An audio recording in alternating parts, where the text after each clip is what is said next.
It's 5:30. Let's do something different. Let's look at my hair first.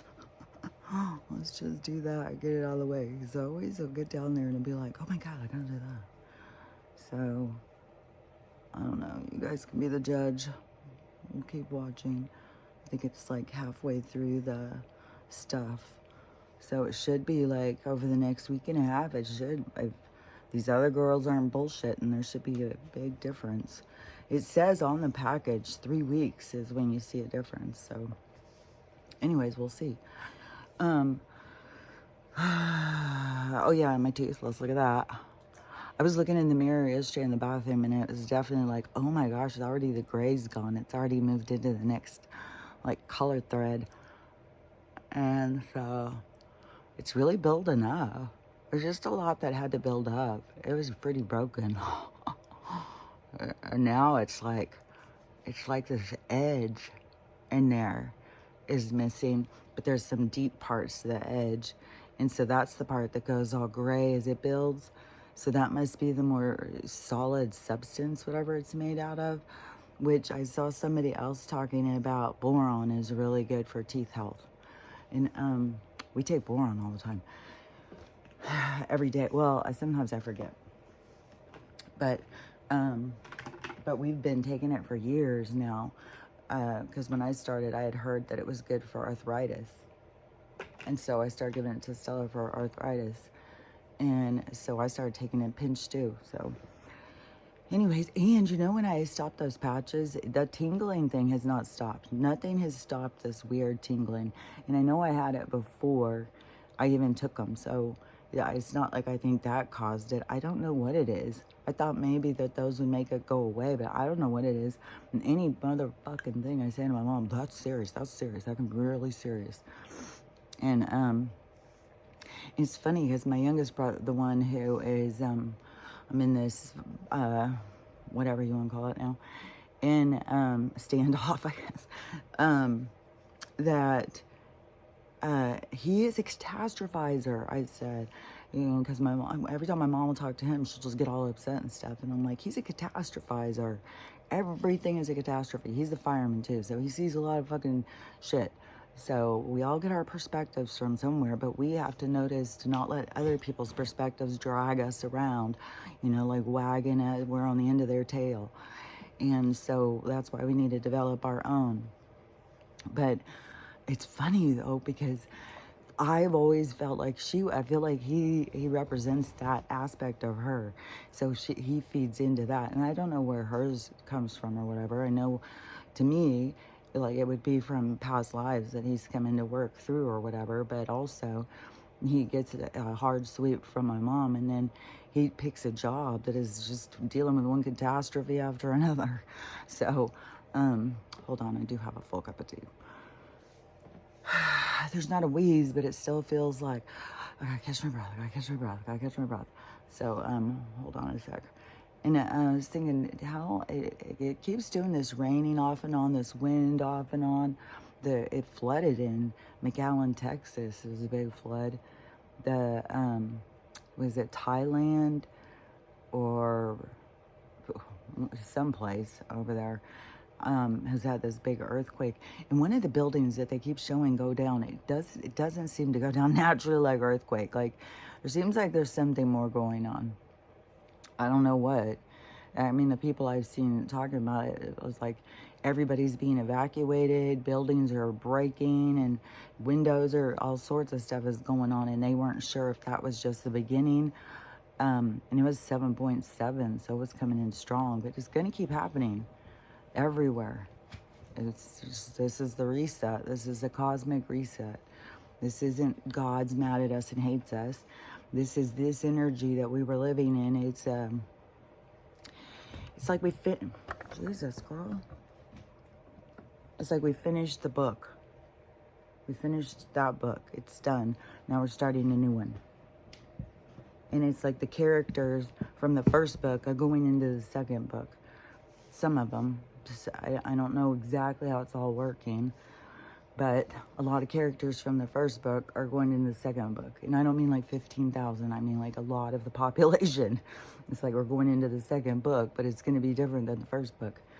It's like when we overcame and everything is storylines, you know.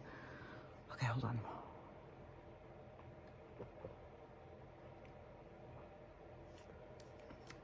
Girl, just lay down. I just saw this video, and this guy, I've seen him talking for a long time. I recognize his voice. And he's always talking about, I don't even know what to call what he talks about, but like he explains things different. It's very interesting. He has this really good book, but anyways, it's like to stop seeing yourself through the 3 dimensions and see like what you really are, kind of, and what this place really is and stuff. And one of the things he said is that we are all individuals creating or having the experience, like what I'm confirmation, what I'm always saying. It's like we are the experience for the universal mind. We are the expansion. You know, I mean, you can think of us as warriors, you can think of us as angels, you can think of us as light beings, or you can think of us as experiencers and explorers. You know, people that go in and go through these challenges and stuff, and it expands the universe, which I think, you know, most souls in our conscious state do that kind of stuff. And I just, in my comments on TikTok, this girl, I guess I said a what if, which I'm going to say about too. And there was something I forgot to talk about yesterday that I was going to talk about. But then afterwards, I was like, well, probably I just need to not talk about it. And it was just this weird thing about the dog and meeting people on the street and these kids showing up. It was just a whole weird thing. I may talk about it, but anyways, hold on. Let me finish this real quick. Just get it out of the way. Hold on.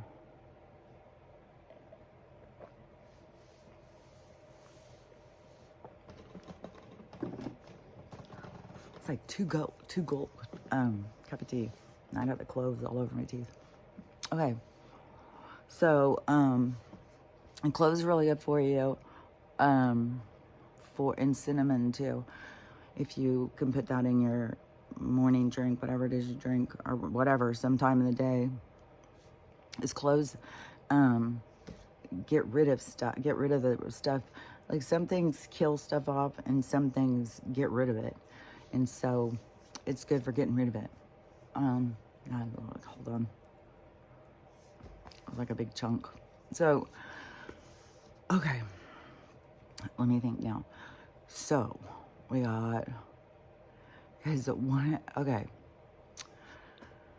okay, so I'm just gonna start at this one part because this one, there's certain things that just keep like pulling my mind. So, I maybe is gonna skip off what I was just saying. I don't remember what I was just saying because now this just keeps pulling my mind. So, so I think I just touched on it the other day about there's something going on under the pyramids in Egypt. And I had seen people talking about it for, I don't know, like a week and a half, but sometimes I just continue to listen for the conversation. That's why I said I don't just jump onto the first little thing and say, I look for a crossover. One thing I've noticed though on some things that the crossover is just kind of like the movement. So it's kind of like there's a certain group of people that just believe every single thing right now, and everything is a challenge.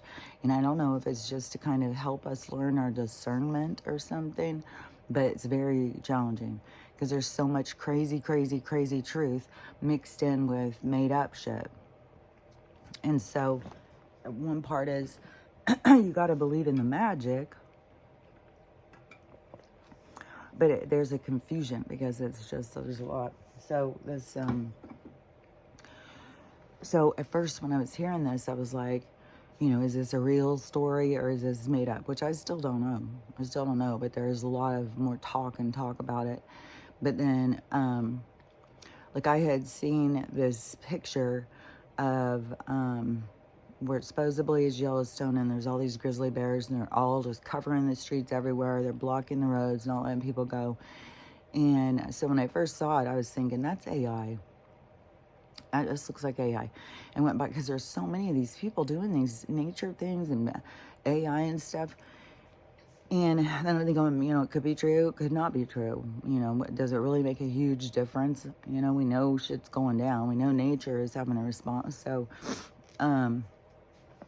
is it really make a difference? And so I just kind of skipped it and went on to whatever.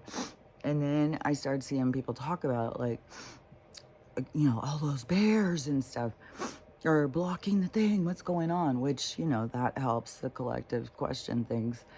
And so some of these AI things are helpful, but I don't know. I think it's AI. But that's what I'm saying is sometimes the group catches on, and so you don't know where you're catching information in the group, because once the group all takes the wave and builds it, then it's like you don't know. So that's why there's so many things you just gotta take it kind of with a grain of salt. It's just like what is, what isn't. It's gonna show itself. It's gonna play out. We're gonna see.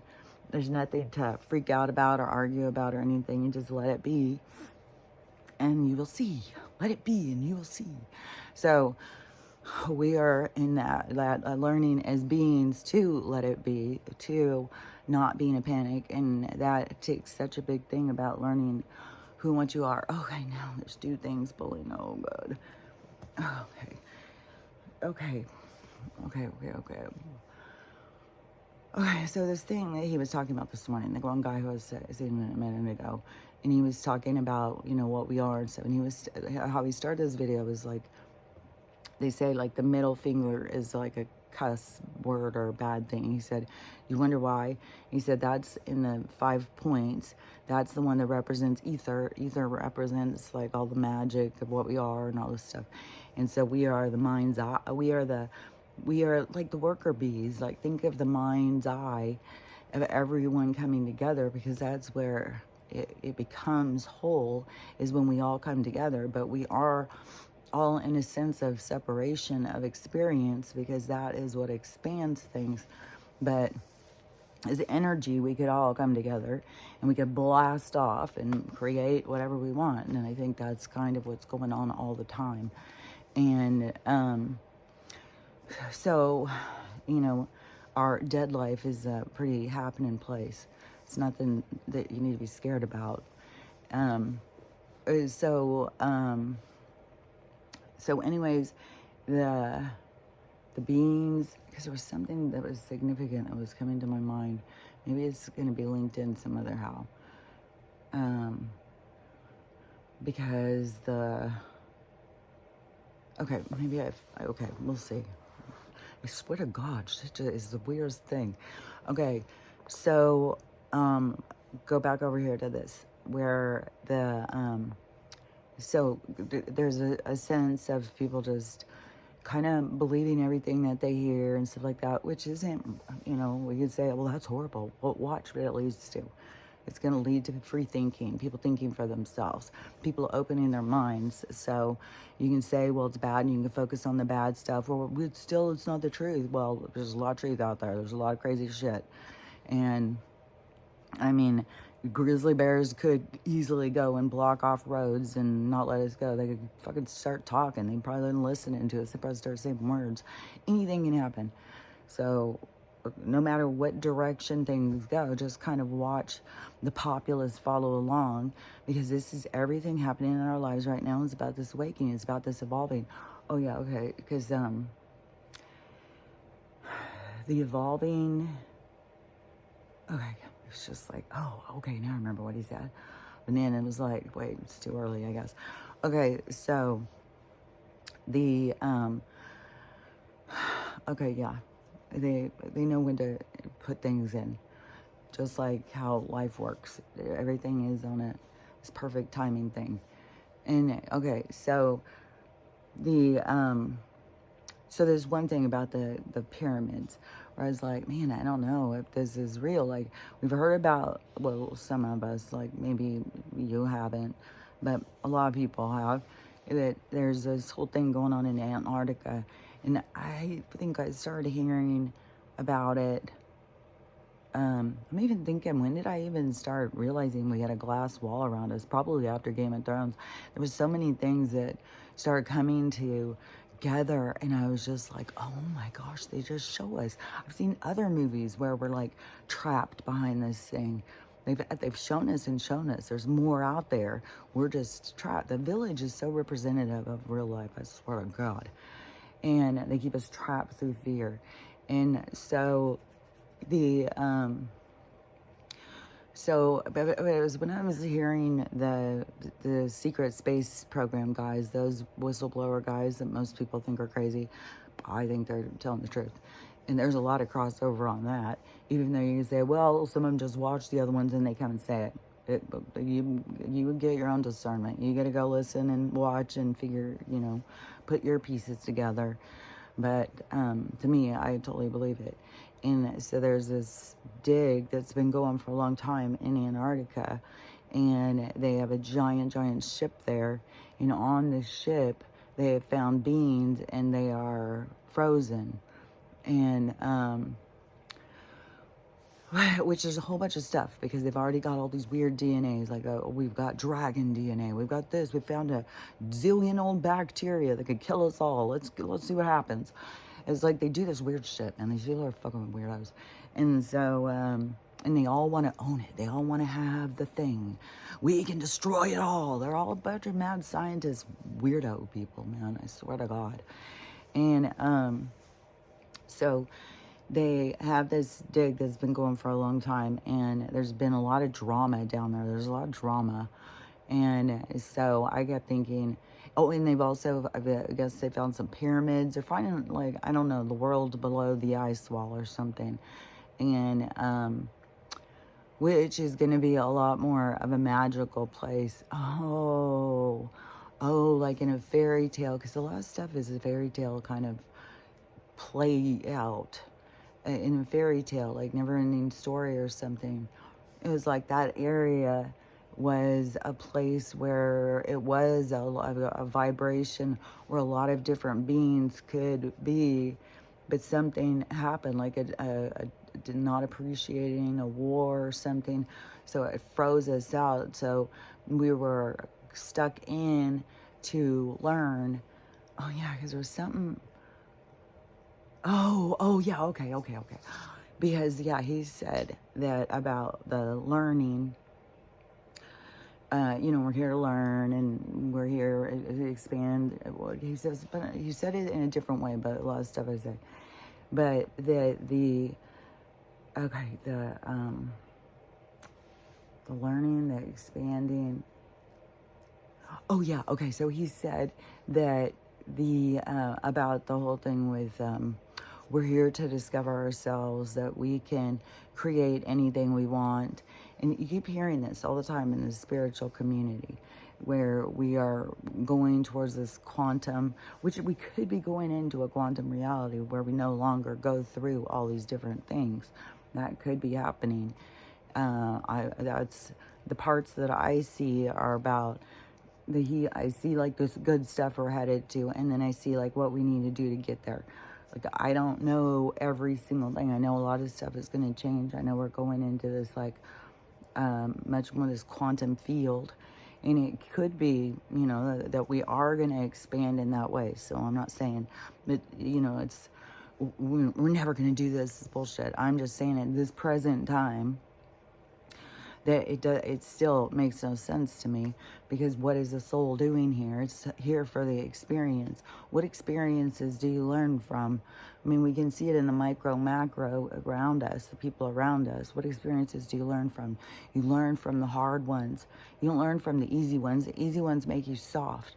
They make you have no empathy. And so we learn and we expand from the hard ones. But then you're saying as souls, we don't want that anymore. We just want to skip that. And we want to just walk straight into our best version. But how do you get to your best version? Because how do you go from not liking yourself and doing shitty things and having toxic relationships and just think yourself into this best state of you? You have to go through some kind of process of releasing and recognizing yourself. You have to go through a process. I don't, and yeah, going towards that process is a different path. It's not the same path as what you want. You find that when you enter that realm of healing and go towards your best self, because you have to be willing to receive abundancy. You have to feel your worth. You have to have self-worth. And they're all just like, this concept is just skip all that, and you skip it and you go into your best timeline and you're just there for it. It's like, so there's things that I hear and stuff. It's like, I don't know. I don't know in the future what it holds. I do know my nose is itching like a motherfucker. Hold on. Jesus Christ. It's so drippy all the motherfucking time. So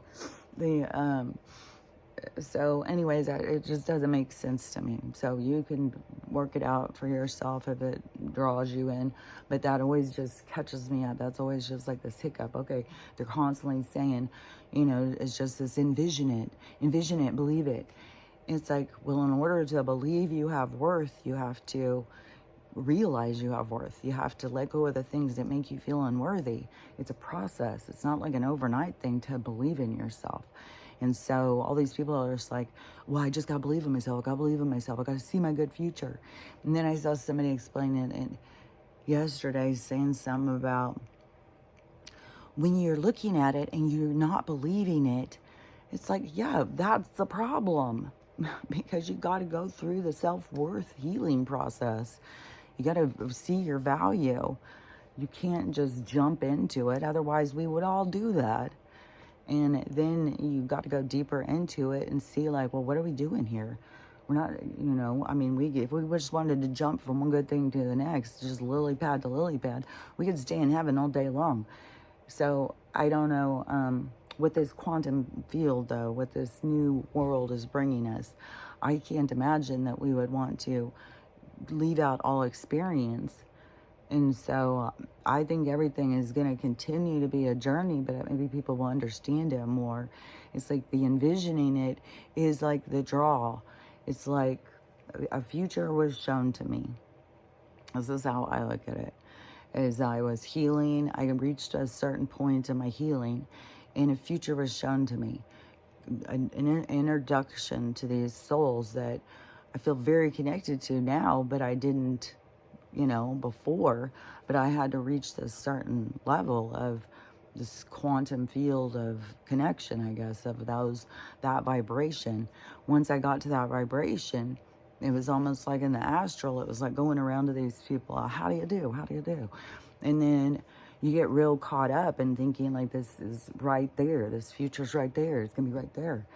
And then you start going and then you start to work through like disappointment, and understanding about divine timing, understanding about destiny and trust. And there's so many lessons on the way. And so you go into this whole lesson plan, and you start out thinking like this is just going to boom happen overnight. And then you start seeing, oh, I've entered a pathway, and it's full of lessons. It's full of an evolving way of me seeing myself. So I'm evolving. I'm shedding this old skin of mine to enter this new plateau of life. And so it is a process. But yeah, when you're not seeing it, it's because you don't see your value, or you're just making up a future. Like, I didn't make mine up. Mine was shown to me. And then when I start going towards it, and then you have people tell you you're crazy, that's nutty, and all this stuff, and you just keep going towards it. It's like, to me, you don't really have any choice. It's not like you can do something different. It's like automatically, like you're on this ride. You're just going, and you're seeing where you're going, and you're seeing where it's taking you. But and so to me, this big snap, this big, lights coming on is going to be, we're all waiting for our truth or something. That's what's going to be, in my truth is going to be my own interpretation of my communication. Did I understand what is going on? Because, we all have things that is like, what is going on? What is going on? And it's all on different levels. We're all playing different games and stuff. So in mine, I'm waiting to basically see, You know, I'm not going to say if I'm crazy. It's just a miscommunication. It's a misunderstanding of information that's being given to you. Oh yeah, and one girl who hit in my comments. So I had said something about the future, which I'm going to say here in a second. And she said, oh, well, I sure hope so. I sure hope I get some new beings to hang out with, because I'm real sick of these party poopers. And she said something like, I'm serious. And I was like, there's a lot of people waking up, connecting to any energy that's around them, which you have primarily a lot of dark energy around you. And as they're connecting to any of these energies around them and thinking that they're, now all spiritual and stuff, well, you got to understand that in the spiritual realm, the spiritual communication, it's based on vibration. It's based on energy. And, a lot of people who just wake up, they're very much in ego, and that's a lower vibration. And they think, it's like that one girl, like a whole bunch of people, like you just keep seeing it. They all are in these communications, and they don't realize they're communicating with like tricksters and low vibration beings that are just fucking with you. They're fucking with you, and you can figure it out to me by what are they telling you. When I've been in communication with the high mind, it's all about peace and love. And look at it this way, like, Brad, look at that. It's just as real. When it's this other thing, well, you deserve better. Nobody should talk to you that way. That's a total, and there's a whole range of energies. It depends on where you are, who you've got in your corner. And you're the one who has to take notice. Like, what is it feeding in you? Is it feeding anger? Is it feeding bitterness? Is it feeding hatefulness? You got to pay attention. And that's where you can start to decipher. But yeah, these people just go in like they're best friends with this energy, and then this energy starts disappointing them. It's like, you got to be a lot more thoughtful or a lot more mindful as you're entering the spiritual realm, especially if you're new to it. Don't come into it like an egomaniac, like you got it all figured out. And I don't want to seem like, egomaniac. I've just been talking since I was a little tiny kid. And so it's just like, but I probably get tricked sometimes too. A lot of times when I feel that, I can, you start hearing certain things being said and stuff, and then you can kind of catch it, like, wait a minute. So, but I mean, I don't know. It just, you guys just gotta be mindful about a lot of shit, man. And you gotta think things through. You can't just bite on to every little fucking thing hanging there, every little lure, just bam. So, anyways, back on this other thing. So, in Egypt, supposedly through some kind of technology, I don't know, like x-raying the ground or something from flying over with drones or something, they saw that there was more channels or more places occupied underneath these pyramids that they didn't know anything about. I beg to differ. I say that they know a lot more than they're telling us. This is just the opening the door for us. This is just showing us. And so we got to go through this whole show of showing us. And so in this, they're saying there's these chambers under the pyramids. And so what is that guy called? An archaeologist and a scientist or something. Just two guys went down there. And I don't know, these are pictures, if this is AI or whatever, because then you have somebody, or I saw showing pictures of these chamber things, and they're wrapped in copper too. And so they were asking ChatGPT, what is up with the copper, which is an inducer or whatever for energy. And so down here in these things that they found humans or humanoid or whatever, they're people looking things in the, like in a, what did they call it? Like in this meditative fugue kind of state, like in a state like they show all the time in the movies of sci-fi movies. Like the people are going to travel 100 million billion years from here It's so weird how they do that. The stuff they've come up with. And then when you hear some people say this shit, like, we're spinning 800 miles an hour. It's like, so, yeah, they take off, go 100 billion, jillion years away, and they show them in the spaceships. They get into these little capsules, and they go into this, like, state of meditation or something. It's like a dormant kind of state, but there's another word for it too. But anyways, so they found all these beings down here in this dormant kind of state in this blue fluid, and then like they're in these capsules with the copper around them or whatever. So I was like, oh my gosh, we're all sitting here watching the sky, watching the ships, which this is like day 4 of no moon. I don't know where the fuck the moon is, but it's supposed to be having some big event today, and ours was missing. So it hasn't been here for days, no moon, and the sky's clear enough that I can see ships all over the place. So there's I don't know. So anyways,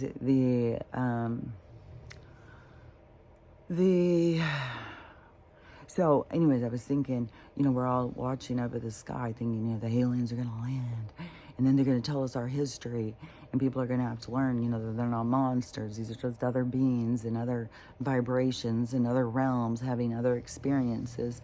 And most of the ones that are trying to communicate with us are higher vibration, really high vibration, advanced beings. And the ones that we're dealing with on this planet are very low vibration. So we're in this battle between the dark and the light. But it's each of us has to wake up, because then you choose your battle zone, you choose your side, and and everything's going to happen. It's not like you can be like, well, that's the winning point, everybody has to do it. No, there's going to be everything that can happen will happen, because that's how the universe wants it. It's everything. You're just playing a role to play out so that everything can happen. And so that's why I don't get so caught up in shit. And you can't do much to get off your thing. You can kind of go this way, but then you're going to get knocked over. You get a wreck. You get you kept on your track.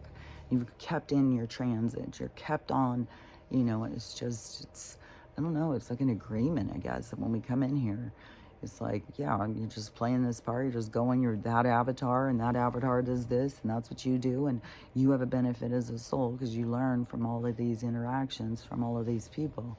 They're all teaching you things about yourself or helping you purge out things about yourself. So, anyways, I was like, well, that would be so trippy. We're sitting here like waiting and waiting, for these aliens to come down, and some of us are waiting for them to come down and talk to us, say, hey, we've been talking to you for a while. And then, but if they're going to be coming from these chambers and stuff, if they're going to be like waking these beings up, and they've been here the whole time, and they start coming out and telling us shit. And so, my mom feels, and what was it? Because I see another preacher say something about it or something. But that the aliens are demons and all that. That's the great deception. They're all on edge waiting for the great deception, because there's the rapture, the tribulation, the great deception. It's like when the Antichrist comes to claim he's Christ. It's this whole setup thing. And some about the aliens, I think, and I don't know, it probably depends on what church you go to and what direction they're taking you. But there is a thing about the aliens and the great deception, and them coming, and they're demons, and they're coming to tell you a bunch of double shit, and to get you away from the God that wants to kill you if you don't love him. So, it's so weird.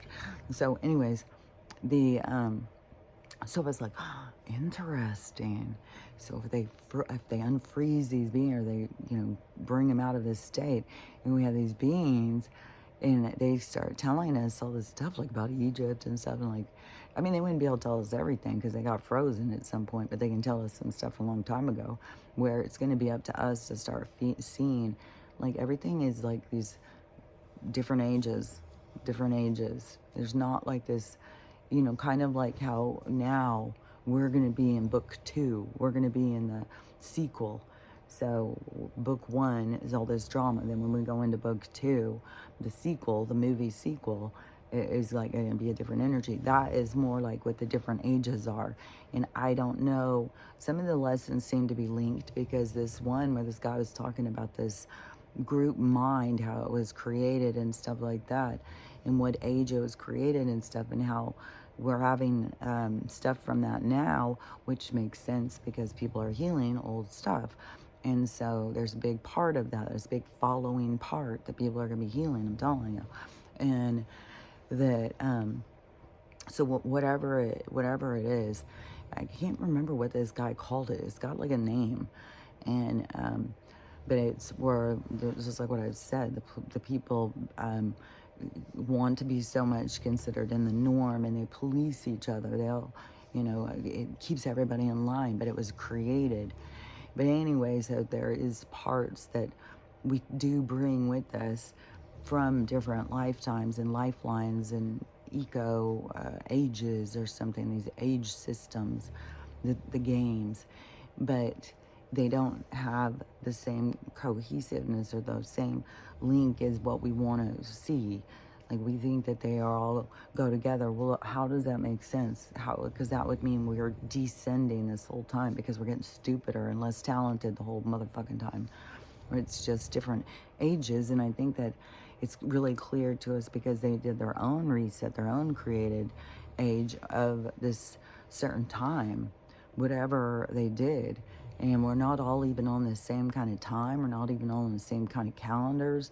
It's just, there's different realms and realities around us already. But we are in this pocket, this lab fucking pocket thing. So, because we're here to be, we're just a big old fat experiment. And there's experiment on us all the time. But we allow it, we submit to it and stuff. But we're going to see, like that motherfucking channel my mom listens to all the time. They're just non-stop with the, if you have this, you're going to die. You're going to die. You got it, you're going to die. It's like, I just, man, that listening to that stuff, I could not have that on all day long. It's just a fucking beat down, kick you down. And it's like, God damn, things are hopeless. So, anyways, when I heard that, I thought, okay, so if they don't come in spaceships and they're here already, what is religious people going to think then? So I went up to ask one, and she said, that's not going to happen. That's not true. None of that's happening. I said, I just asked, what if they find beings that are frozen, and they wake them up, and they start telling a different history than what you believe. And she said, I won't believe it. I won't believe that those are demons. I won't believe it. That's how ingrained this program is. It's so ingrained, and it's got so many firewalls in it. It's got all of these traps in it. Man, it's crazy how their programs really are like programs in a computer. But yeah, people are running all these programs, and they've got these firewalls or traps that you can't just fold down. Well, that means this, that means that. It just keeps you in there. That's why you got to open your mind and get out of the matrix. That's getting out of the matrix. If you want out of the mind control, is to open your mind.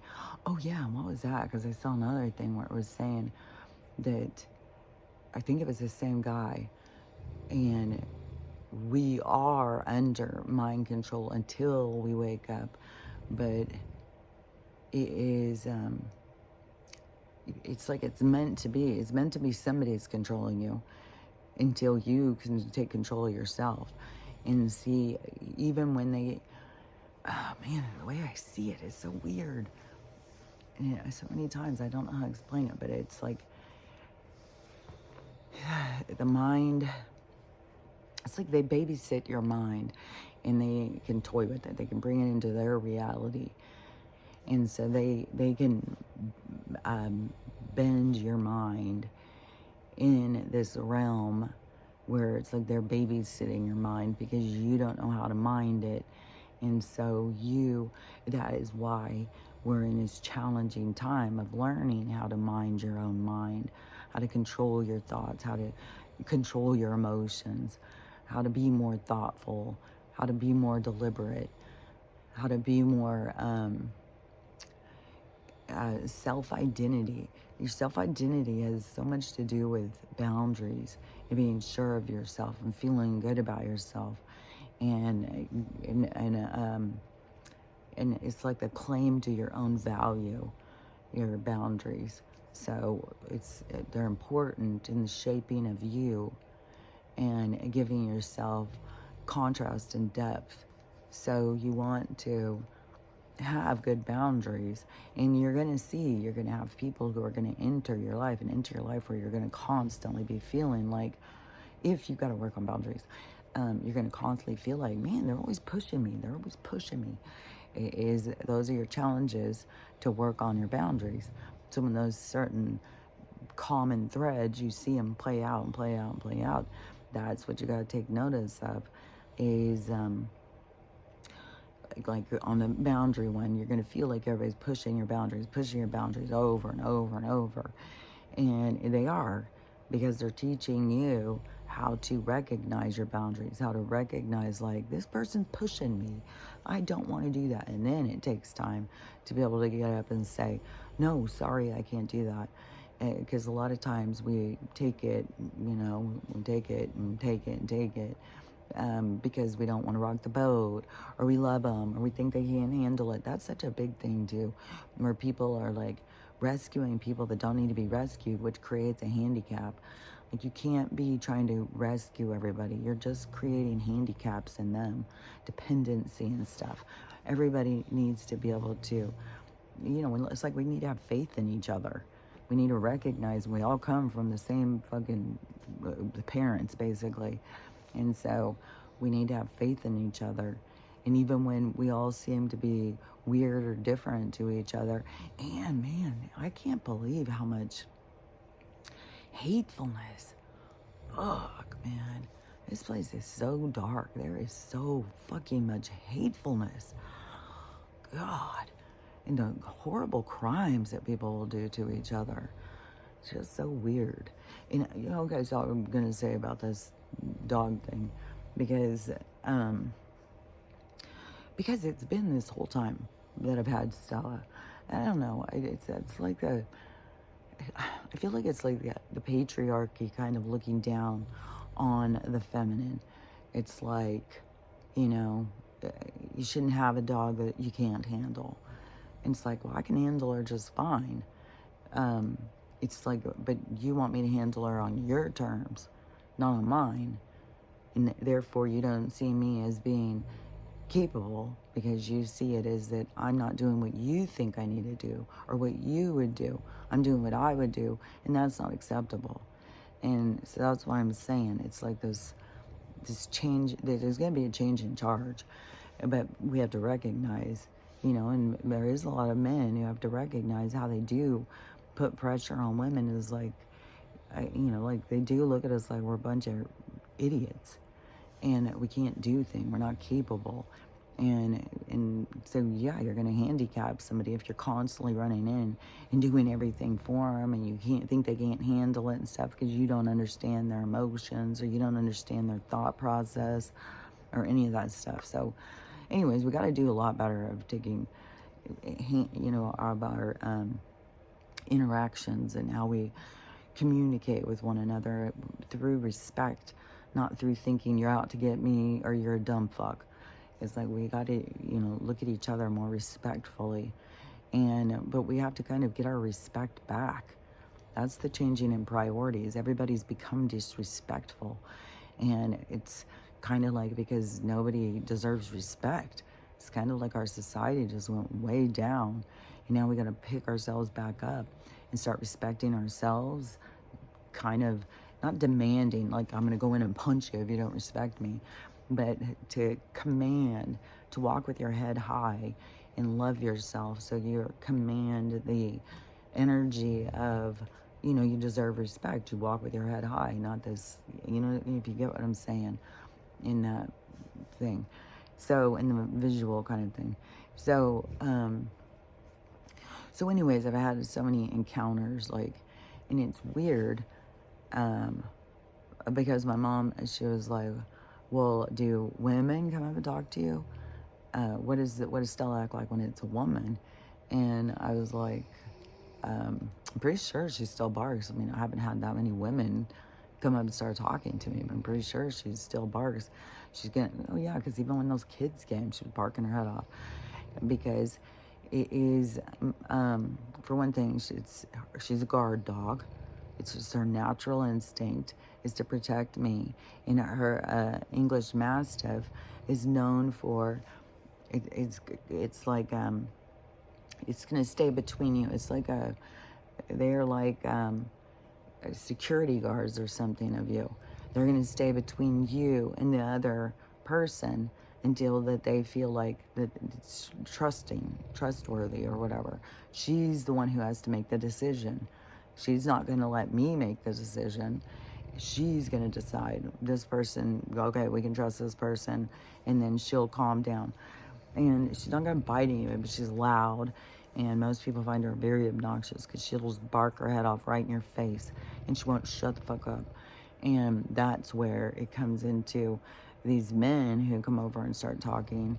And because I was thinking about my neighbor. She was a girl, and she'd come out and start talking. And Stella would go up and start barking. And she would always start talking to Stella. And so, you know, she had a different way. Men, they'll come up and they will be more like, I don't know. There's definitely a, like, get your dog quiet, you know, quiet the dog down. And to me, it's like, why would I tell her to be quiet? Like, I saw this. This isn't just my own genius idea. It was something I saw, and it, you know, was like an epiphany or something. I don't remember what it was, but it was, and it could have been like a meme or something, I don't know, but these people who are constantly training their dogs to shut up. And then I think it was one, a video or something, is they got robbed and their dogs are just sitting over there quietly. But you see it all the time, like in my old neighborhood and this neighborhood, everywhere. It's just people want their dogs to be quiet, quiet, quiet. It's like if we lived further out, you weren't feeling judged by everybody, would you still demand the same quietness from your dogs? Do your dogs talking just really irritate you that much that the sounds of nature drive you so crazy that you got to control it? Like, I don't know. That's, everybody has their own thing to figure out. But a lot of people think like dogs need to just shut up. It's like, well, what do you have it for? Why do you have the dog? And one thing my neighbors across the street, she said, that her and her husband appreciated Stella so much because she always barked. Every time she barked, they knew somebody was coming. They knew somebody was there. And so then they could look out and see that somebody was there because she was barking and alerting. And so if you're beating them down to tell them, don't alert me, shut the fuck up, then why would you think that they would suddenly know when to alert you? And so it makes, you know, so you got to think things through, kind of. But so anyways, I've had that perception for a long time. And, you know, I've tried to get her to be quiet lots of times when I'm talking to people. And she doesn't shut up when I'm trying to have a conversation or whatever. And so anyways, I'm just kind of used. I don't, you know, I mean, this is fucking, we're going in 9 years on this.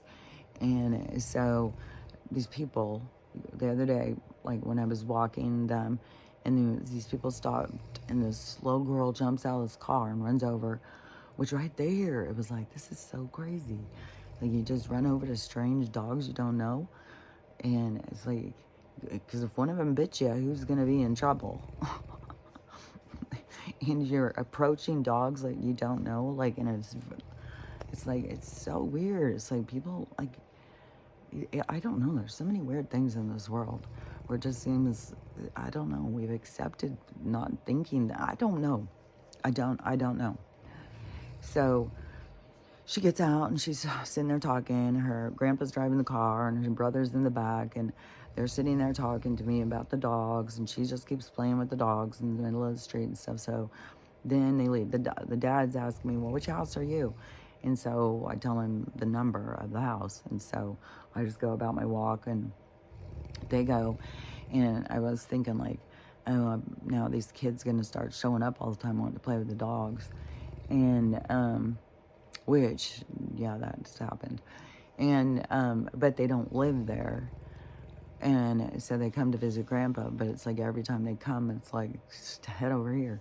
It's like, I don't know. Which to me also, at this time in our world, it's like, man, I don't know that I would let my kids just go over to some stranger's house. Somebody I just saw on the street. Like, one thing too is they haven't seen me. They haven't seen the whole me. I'm sure I had sleeves on and stuff, because that's one thing. A lot of people, they can think one thing, but then all of a sudden they see you with no sleeves and suddenly you're a drug addict because you got tattoos. So it's all in somebody's own perception, their own view of other people, their own biases, basically. Because how does having a tattoo mean that I do drugs? It's, which to me also, I gotta say, because there's still so many people that say plants or drugs. Well, it depends on how you use them. You can abuse anything, but it's a plant and it's there for your health. And so you can abuse it, and I think you can call it a drug if you want or whatever. But there's a whole bunch of talk about it right now because they have now found the blue stuff is being sprayed on joints and stuff in stores. So no matter where you're getting it, they're getting you. So you got to be really on your P's and Q's. And there's 10 states, which I'm sure Washington State's got to be one of them. And but I have felt like the whole time that they probably are putting poison and shit in it. So that's how they get their licenses, is the government's in charge of things and they can tell them what they have to do. And you want to keep your license, you're going to keep doing what you're told to do. And they mask stuff. They'll say, oh, you have to use this certain fertilizer, and they know how bad it is, but the other people don't really know. They're complying in order to keep their license and sell their products. So anyways, it's all shenanigans all the motherfucking time. So anyways, the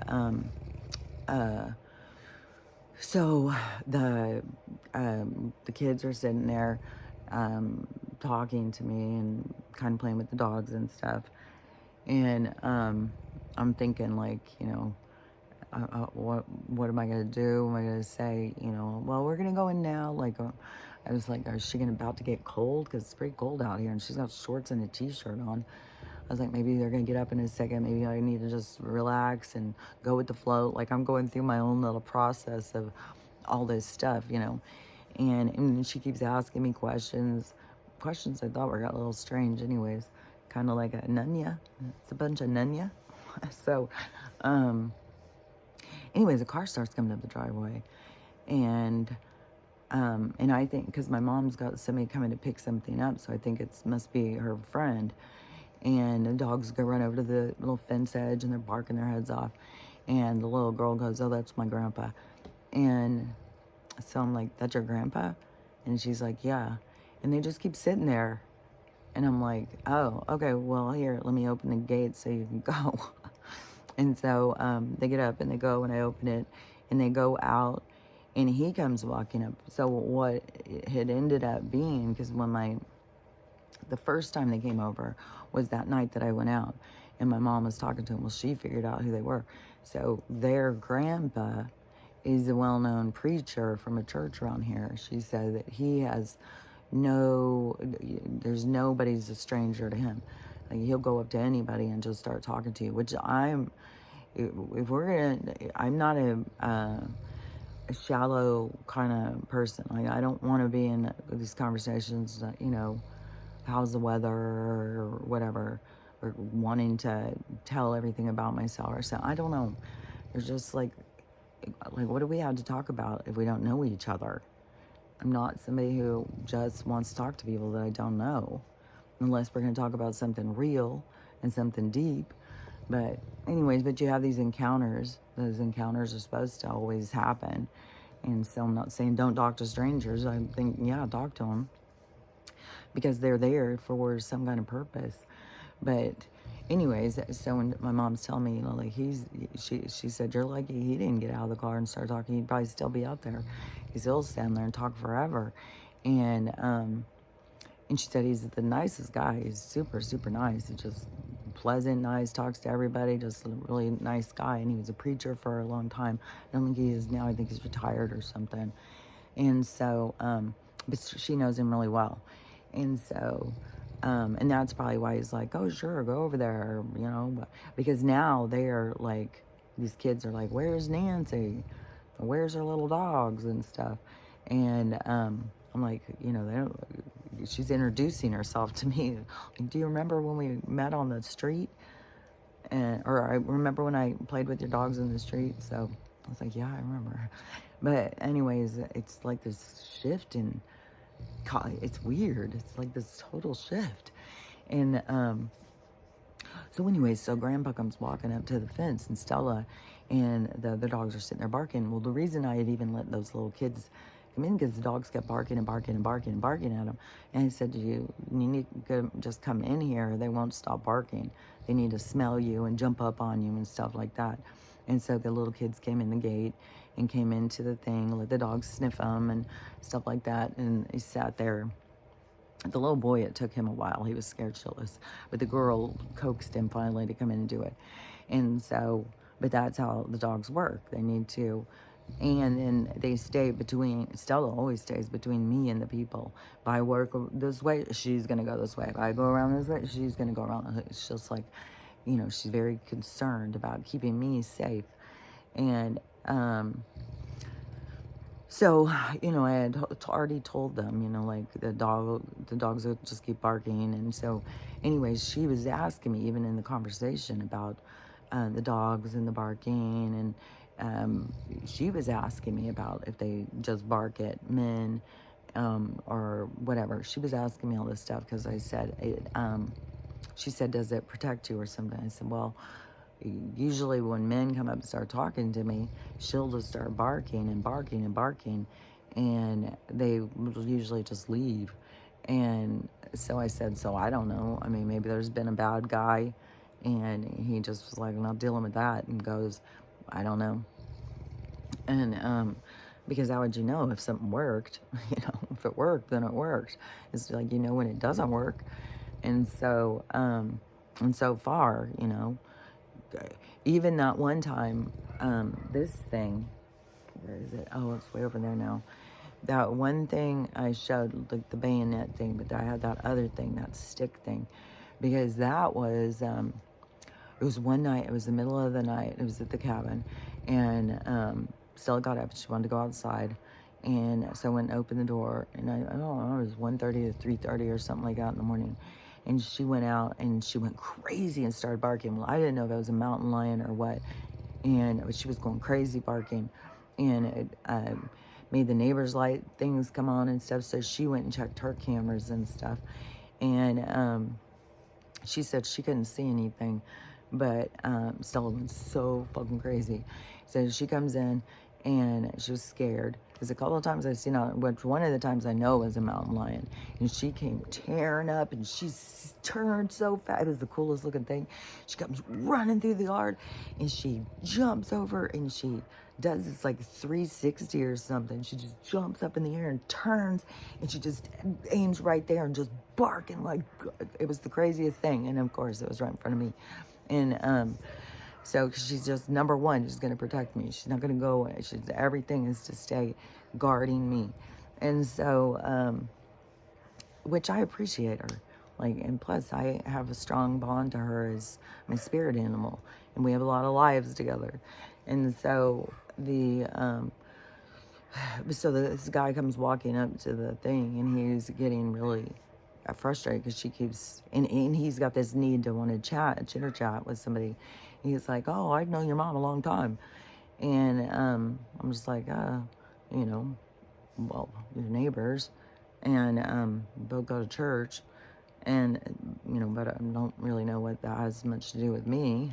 And So he starts trying to talk, and then the dogs, especially Stella, she won't shut the fuck up.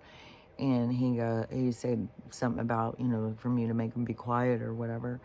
And he's like, they're being very rude. You're being rude, and stuff like that to him. And they just kept going and going. And he said, can you get them to stop? And it's like, well, I'd have to go put them up in the garage, and that would be an ordeal to get them to pull from the fence. Just having the one when the Secret Service came, and I had to get just her. It's like I have to go get their things, put their harness on, yank them. It's like all that.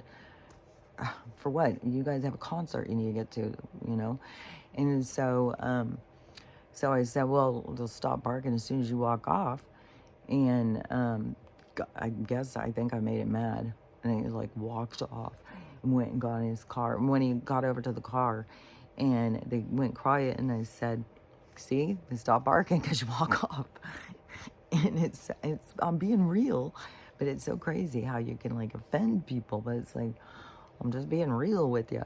But no, yeah, I've got a whole perspective on the thing too. It's like, if I was like, I'd like to come in and sit and talk to you. And say, well, you have to come through the thing and let them sniff you and decide if you're worthy of a conversation.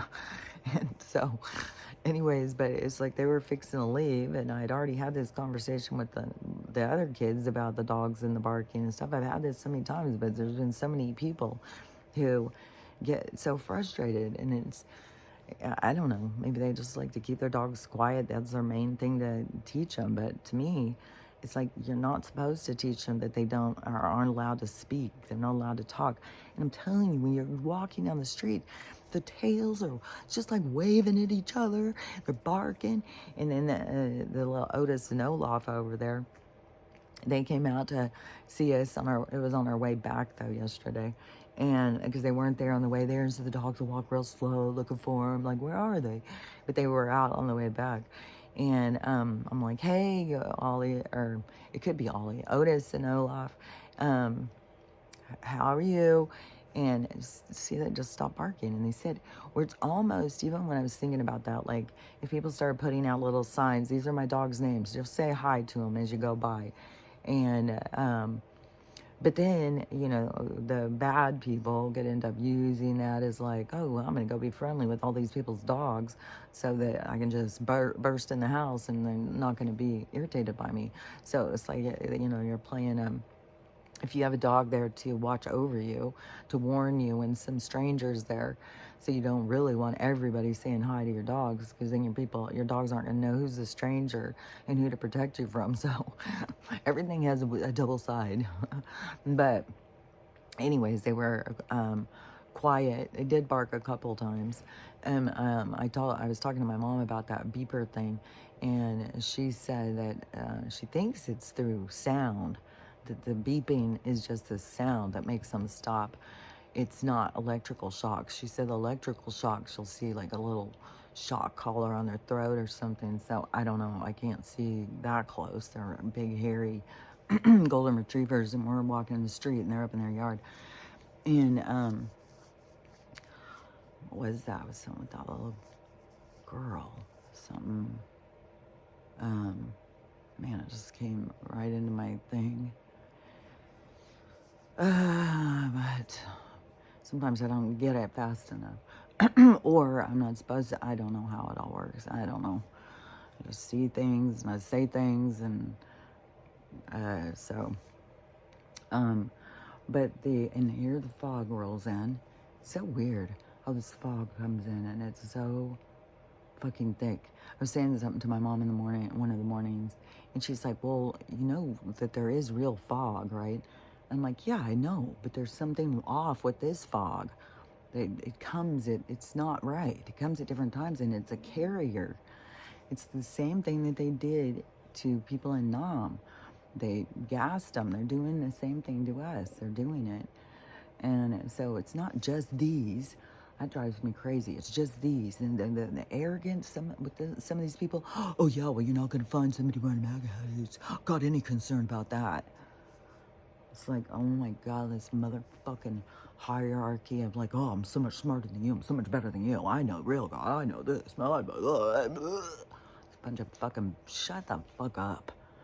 You do is sit there bouncing your egos back and forth through each other. Well, I'm better than you. Well, I'm better than you. Well, I'm better than you. It's like, I don't know. If something's going to bounce back and hit you is what's going to happen. There's going to be a tumbling. There's going to be the great equalizer. There's going to be the humbling. And people are going to see, and it's going to change things. But Jesus, you can sure see the necessity behind it. It's like, oh my God. That fucking arrogance was some of the ones that are deep in the division. It's just it's very potent.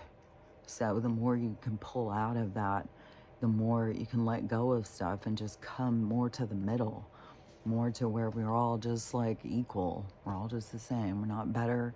We make mistakes. We do dumbass shit. We want to be known to be nice. We try our best. We're all, basically the same, only we are here to experience different perspectives because that's what the universe relies on. It relies on seeing everything play out in all different ways in these shadows of time, in these windows of time, in these eras. And so we're the players. We're the players that come in to play the parts. And so anyways, but there's a benefit. It's not just for no benefit. Just like the guys here who play video games all the time. They don't just do it because there's no benefit. They try and do it because they're better than the other guys. They're the masters of the game. They can go through the different levels faster and faster.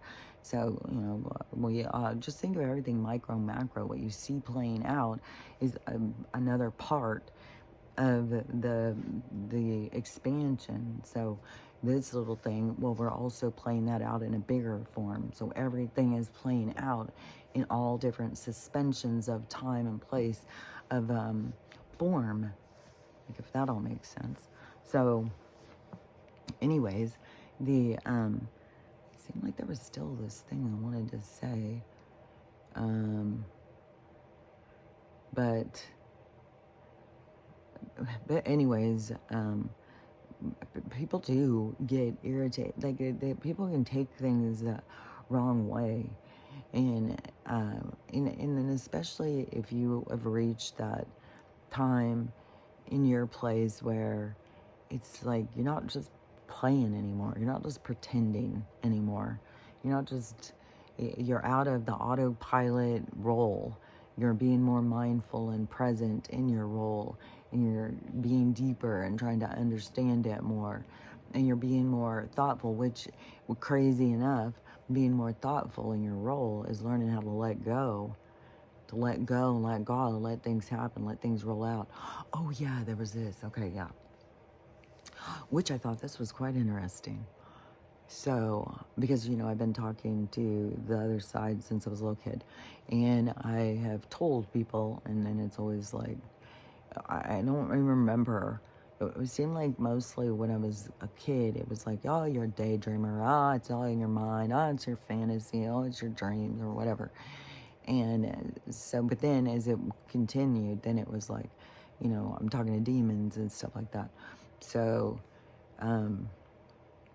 yesterday we were talking about something, I think about the benefit of being alone, of all these parts of yourself you find, and you find that you can do more than you thought you can do. You just see this, well, you can sit in a puddle of your own piss and tears and feel sorry for yourself, or you can pick up and get up and do shit. And that's where you start learning about yourself, what you're made of, what you can do. The piddle, sitting in your own piss and tears, that's going to show you too. Because at some point you're going to get sick of it and you're going to be like, God, I got to do something more. How long am I going to sit here and cry about it? Like winter will come in and show you or something. But so something will happen, a pipe will burst or something. Something will happen to motivate you to do something, and then you start seeing what you're made of. And so when you go through, especially as a woman, especially if you come from an era where there was great dependency and women were, men did everything and women were, just sweep the floors and cook my dinner. And so And then the woman goes into a time of independence. You start seeing like, look, man, there's a lot to do, and I got to do it all myself. So you become very independent. You become very much start seeing your own power and stuff. So we were talking about that, and she said, or my mom said, well, I would have never gotten through it if it was. That's when I started hearing the voice inside of me, and I was like, oh. And she's brought up this voice a few times lately, but it's always God. And it just always is kind of funny to me because it's like when I talked about this voice, it was a devil, but now it's a God. And so she was talking about hearing that voice and how it guides her. It tells her things that she doesn't know, shows her things. And I said, yeah. I said, that's the way it's always been. I've been hearing it since I was a little kid. And I said, and another thing about it is when you listen to it and you do things, you follow your gut, you follow your instincts, you follow the voice, then you look crazy to people. People start thinking that you're crazy. You don't make any sense. I said, so yeah, I've experienced that. And I said, and she said, the voice is like the holy, it's like your connection. And it is, that's what it is. It's like your Holy Spirit connection to your spirit. It's like your spirit talking to the spiritual realm and guiding you. And she said that whenever she listens to the voice, everything always goes smooth. When she doesn't and she thinks like, oh, well, I'll do that, she said, I learned to start listening to the voice. Because when I don't and I think I know what's right and I do it, it always goes wrong. That's right. It's because they are always going to keep you on track. They're always telling you, they're giving you the guidance you need, but so many people don't listen. And that when you start really connecting to it, you start really listening, that is where you're getting plugged in and you develop that. And just like she said in her development, that she noticed that when she would think like what she knew best, like, well, she wanted to do this or that, and the voice inside of her said, don't do this or don't do that, and she did it anyways. It never went the way that she wanted. And so she started learning that when she listens to the voice, it always takes her in the right way. Things go smooth, everything goes good. They tell you how to do things you don't know how to do and stuff, which I've said so many times. And so anyways, I was like, oh, see, but the thing that's sad though, because I knew my mom was super psychic and stuff, but the thing that is sad is how they've got people so confused with religion. So I know that all has to fall apart. I just don't know all the trap doors that it's got people linked in, because it's very insidious. They've really created a mind trap there. But it's good to see that people have a connection. But there's a lot to work through, a lot of maneuvering through. But I think the more that they can feel the connection inside of them, the more that they can know, like, there's a real spiritual world out there. They just wanted to mislead you. They just wanted you to go in a different one. They wanted to control you on every aspect. They want to control your spirit. They want to control your perspective. They want to control your energy. But we come in for that. We come in because that's the challenges of the game. We come in to see what can we get. Oh yeah, I kind of see it like all of a sudden Jack the Beanstalk, he's going through all this stuff. He's going to get these beans or something. So we'll go in here and we'll go through all this stuff because we're trying to gather up our beans. And so we're trying to get to this, get our information, get everything we need, get the tools that we need. And it's so funny too, because it's like we don't even know what tools we need. There's so much stuff that we do by instinct, everything. But it's like this mind way of pulling that into focus and taking out what is driving you, these three-dimensional desires, of being successful and having it all and all that kind of stuff. It's and that doesn't mean you can't have it all. Like that's too much. But it's a different approach. It's when you are listening to the voice and the voice is taking you on the journey. You get there when you're supposed to get there. You're not jumping ahead and going before you're supposed to go. So anyways, and that's more to me also of confirmation on that You have a journey. There's a purpose to the journey. You can't go from hating yourself to loving yourself just because you want it to be, just because you want to think it. Try thinking it. And you're going to hit roadblocks. The roadblocks are there to teach you, to get you to be what you want to be. Because there's nothing wrong with you wanting to be successful, nothing wrong with you wanting abundance and good relationships and love and community and unity and all these things, of our natural desires. There's nothing wrong with that. You can have those things, but you got to learn how to, that you deserve them, and that some of the people who are bringing you things are people that you don't want anything to do with. And so you have to heal. You have to heal your relationships. You have to heal your perspective and stuff. There's just more to it. I just don't see it as like, I'm just going to see myself into being a good person. I'm just going to visualize it. I'm going to be perfect. It's like, good luck. I don't know. To me, it's like there's action that has to happen. You have to go towards it. And it can be a very dark and lonely journey when everybody's laughing at you from the outside. And you got to continue trusting your instinct, trusting your inner voice, and going towards the unknown and taking the pace that they provide for you. Not trying to rush it, not trying to push it, not trying to make it happen, but allow it to happen. So anyways, that's the way I see it. And so we can probably wrap things up today. I mean, think if there was anything else, if there was something. So I hope that they do have these beings, and they're going to start thawing people out, and people are going to start telling us shit. And I do think that there's going to be things that are going to throw holes in these stories. But like I said, some of these firewalls of the, the great deception and stuff like that, and they cover the bases. So to keep people's minds closed, keep their storyline in line. So, but there's going to continue, because this is the awakening. And there's going to be a lot of people who are going to keep awakening and keep going through all this healing and finding themselves. And because this new world that we're going into is going to be, it's going to be a lot of people. It's going to be a lot of different kind of realities. I don't think it's going to be 15,000 people who all are healed right now, and we're all, no, I think all these different people have a lot of big, deep things that they're going to be healing up here real quick. And I don't know.